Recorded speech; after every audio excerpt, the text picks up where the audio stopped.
दुर्गा सप्तशती दूसरा अध्याय हिंदी में ऋषिवाद। ऋषि बोले, प्राचीन काल में देवता तथा दैत्यों के बीच में पूरे 100 वर्ष तक युद्ध होता रहा। उस समय दैत्यों का स्वामी महिषासुर था एवं देवताओं का राजा जो है इंद्र था। उस संग्राम में युद्ध में देवताओं की सेना महाबली दैत्यों से हार गई। तब सभी देवताओं को जीत करके महिषासुर जो है इंद्र बन बैठा।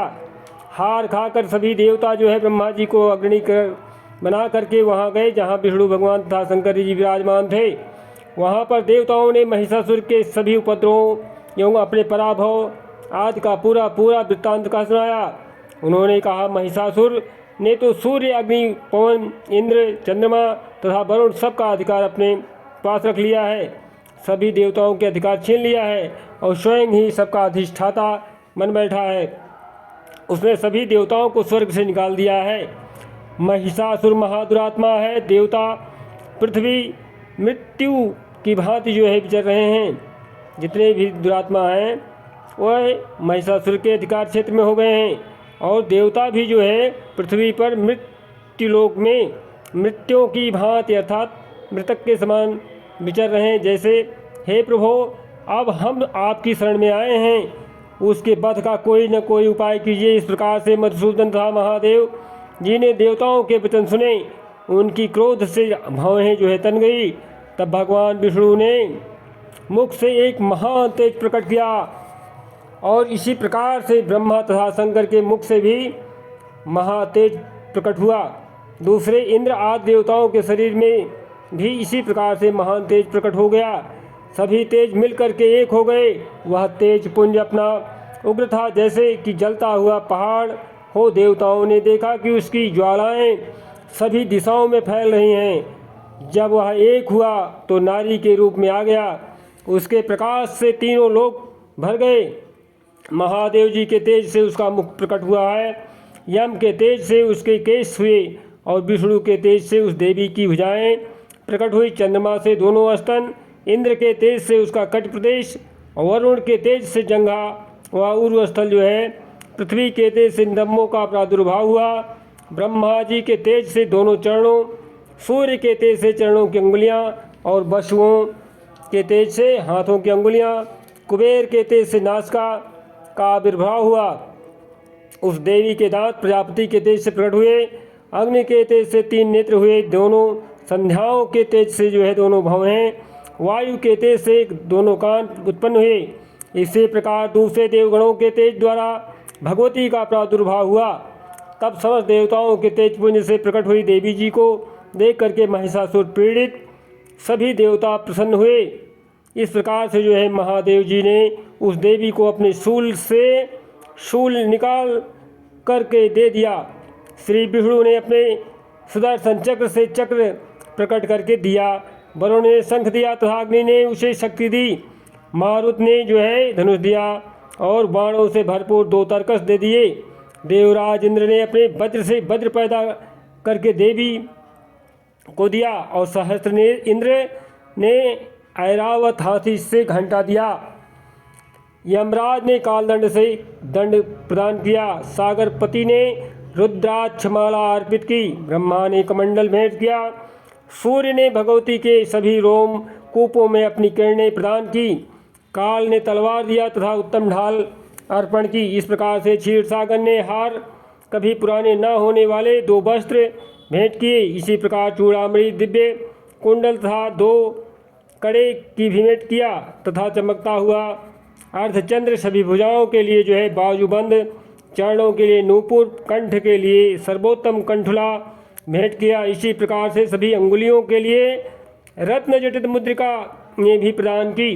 विश्वकर्मा ने निर्मल परशु भेंट किया और जो है अनेक प्रकार से रूपों वाले अस्त्र, अभेद कवच, मस्तक तथा गले में धारण करने के लिए योग्य, कभी न कुम्हलाने वाला कमलों का फूल प्रदान किया और माला के साथ जो है देवी को धारण कराया। जलधि ने जो है उसे बहुत सुंदर वर कमल दिया। हिमालय ने वाहन के लिए सिंह और भी अनेकों प्रकार के रत्न भेंट किए। कुबेर ने सुराप पूर्ण जो है पात्र दिया। सभी नागों के स्वामी शेष जी महामणि से सुशोभित नाग हार दिया। जो शेष जी इस पृथ्वी को जो है धारण किए हैं इसी प्रकार दूसरे देवताओं ने भी भूषण तथा आयुधों के द्वारा जो है देवी जी का सत्कार किया। तब तो भगवती ने अट्टहास करके ऊंचे स्वर में गरजने शुरू कर दिया। उसके भयानक नाद से सारा आकाश भर गया। तब देवगण प्रसन्न होकर के उस सिंहवाहिनी देवी की जय हो करने लगे। मुनियों ने भक्ति भाव से नम्र होकर के देवी जी की स्तुति की। देवताओं के शत्रुओं ने सारी त्रिलोकी को क्षोभग्रस्त देखा। तब अपनी सारी सेना को कवच आदि से तैयार कराकर अस्त्र शस्त्र लेकर के झट उठ खड़े हुए। महिषासुर क्रोध में आकर बोला, अरे अरे यह क्या हो रहा है। इतना कहकर सभी दैत्य के साथ घिरकर उस सिंहनाद की ओर भागा। वहां जा करके उसने तीनों लोकों को अपने तेज में मिला लिया और प्रकाशित करता हुआ जो है देवी को देखा। उस देवी ने जय माता देवी के चरणों के भार से जो है पृथ्वी दबी जा रही थी। उसके धनुष के टंकार से सातों पाताल क्षोभग्रस्त थे। हजारों भुजाओं से सभी दिशाओं को जो है ढांप करके देवी खड़ी हुई थी। उन देवी जी के साथ उन दैत्यों का महान युद्ध आरंभ हो गया। नाना प्रकार के शस्त्रों का प्रहार करने लगे। उनसे सभी दिशाएं भर गई। महिषासुर का सेनापति उस समय जो है चिच्छुर नामक एक महान दैत्य था। देवी जी के साथ उसी समय जो है भयानक युद्ध करने लगा। तब देवी जी क्रोध में आकर के एक बाण चलाया और दैत्यों को तो चतुरंगड़ी सेना के साथ लेकर के चामर भी युद्ध करने लगा। 60,000 रथियों को साथ लेकर के उदग्र महादैत्य भी युद्ध भूमि में प्रवृत्त हो गया। महाहन दैत्य 1 करोड़ रथियों के साथ लेकर के लड़ा और तलवार के समान पहने रोमों वाला आसिलोमा नामक दैत्य 5 करोड़ रथियों के साथ जो है युद्ध में आ गया। 60 लाख रथियों से आवृत वस्कल दैत्य युद्ध में उतर पड़े और इस प्रकार से जो है पारिवारिक दैत्य हाथी घोड़ों से अनेकों सवारों के साथ घिरे हुए समूह में रथियों के साथ उस महायुद्ध में लड़ने लगे। बिडाल दैत्य 5 अरब रथियों को साथ लेकर के लड़ने लगा और भी हजारों महादैत्य जो है रथ हाथी घोड़े से घिरे थे रथियों को साथ में ला करके देवी जी के सामने युद्ध करने लगा। उस रणांगन में स्वयं महिषासुर भी रथों और हाथी के साथ अश्वों की सेना के साथ घिरा हुआ खड़ा था। तोमर बिंदपाल शक्ति मूसल परशु खड़पट संग खंग आदि शस्त्रों से युद्ध में देवी जी के साथ युद्ध करने लगा। कुछ दैत्यों ने देवी जी पर शक्तियाँ छोड़ी और दूसरे उन्हें पास में के। तब उस चंडिका देवी ने उन्हें अस्त्र शस्त्रों की वर्षा करके तोड़ डाला। इधर देवी जी का वाहन सिंह भी क्रोध में आ गया। वो अपने गर्दन के बाल हिलाता हुआ दैत्यों की सेना में इस प्रकार घूमने लगा जैसे कि वन में अग्नि फैलती जा रही हो। उस युद्ध भूमि में युद्ध करती हुई अंबिका ने जितने ही श्वास छोड़े वह ही झटापट सैकड़ों हजारों गणों के रूप में जो है प्रेरित हो गए। प्रकट होकर के उन गणों ने शंख भिन्नपाल पट्टीरस आदि शस्त्रों से युद्ध आरंभ कर दिया। देवी जी की शक्ति से वृद्धि पा करके वह गण जो है दैत्यों का नाश करने लगे। देवी जी महा भयंकर क्रोध से भर गई और साथ ही दूसरे गण नगाड़े शंख आदि बजाने लगे और महाप्रसन्नता देने वाले उस समय युद्ध के उत्साह को कुछ एक अलग ही ढंग से मृदंग बजाए गए। तब देवी जी ने शूल त्रिशूल उठा गदा और शक्तियों की वर्षा के साथ जो है तलवार आदि शस्त्रों से सैकड़ों महान असुरों को मार डाले।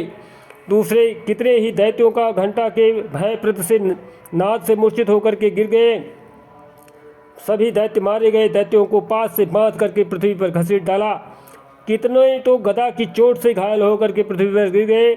मूसों के प्रहार से कई लोग जो है घायल हो गए, रुधिर बमन करने लगे। एवं कई एक शूल द्वारा जो है बच्चा स्थल कट जाने से पृथ्वी पर गिर पड़े। कितने दैत्य बाणों की वर्षा द्वारा जो है युद्ध में मार कर गिरा दिए गए। पक्षी की भांति आक्रमण करने वाले शत्रु दैत्य प्राण छोड़ने लगे। कितने ही दैत्यों की भुजाएं कट गईं, दूसरे की ग्रीवा छिन्न भिन्न हो गई। कई दैत्यों ने सिर कट गए, दूसरे मध्य से विदीर्ण हो गए। कुछ दैत्यों की जंघाएं कट गई और पृथ्वी पर गिर गए और एक दैत्य को तो एक भुजा एक आँख एक पाँव वाला करके 2-2 टुकड़े कर डाला। मार मार करके गिराए हुए रथी जो है हाथी घोड़े असुर की तलाशों के द्वारा जो है महायुद्ध भयंकर कठिन युद्ध छिड़ गया। वहाँ सेना और असुरों के बीच में रुधिर बहने लगा। इस प्रकार से बड़ी बड़ी खून की नदियाँ बहने लगी। माता जगदम्बा ने एक क्षण में ही दैत्यों की सेना का इस प्रकार से नाश कर दिया जैसे कि लकड़ियों का ढेर जो है बड़े ढेर की अग्नि में जला दिया जाए। देवी का वाहन सिंह भी अपने बालों के द्वारा जो है महाभयंकर खूंखार प्रकट नाद करने लगा और इस प्रकार से जो है अपने भालों के गर्दन को झटकता हुआ बड़ी गर्जना करता हुआ जो है दैत्यों के शरीर से मानो प्राण ही चुन रहा हो।